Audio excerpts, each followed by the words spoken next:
Right, today I'm reading chapter 7 in Charlotte's Web. Wilbur liked Charlotte better and better each day. Her campaign against insects seemed sensible and useful.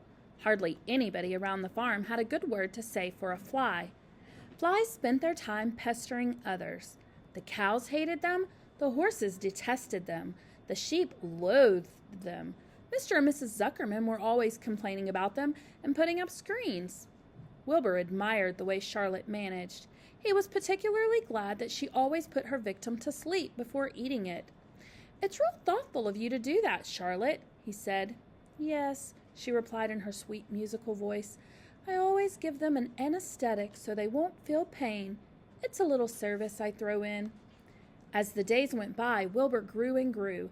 He ate 3 big meals a day. He spent long hours lying on his side, half asleep, dreaming pleasant dreams. He enjoyed good health and he gained a lot of weight. One afternoon, when Fern was sitting on her stool, the oldest sheep walked into the barn and stopped to pay a call on Wilbur. "Hello," she says. "Seems to me you're putting on weight." "Yes, I guess I am," replied Wilbur. "At my age, it's a good idea to keep gaining." "Just the same, I don't envy you," said the old sheep. "You know why they're fattening you up, don't you?" "No," said Wilbur. "Well, I don't like to spread bad news," said the sheep, "but they're fattening you up because they're going to kill you, that's why." "They're going to what?" screamed Wilbur. Fern grew rigid on her stool. "Kill you, turn you into smoked bacon and ham," continued the old sheep.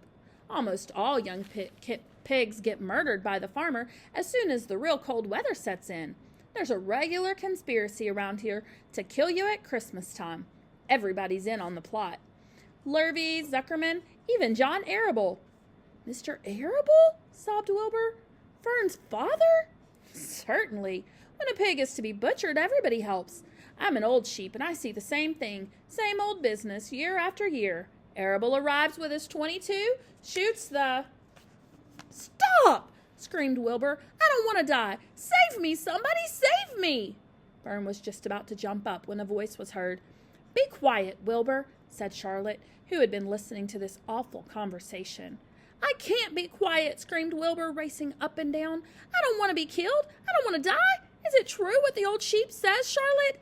Is it true they're going to kill me when the cold weather comes?"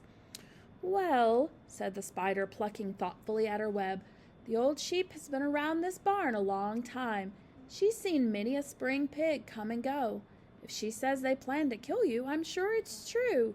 It's also the dirtiest trick I ever heard of. What people don't think of." Wilbur burst into tears.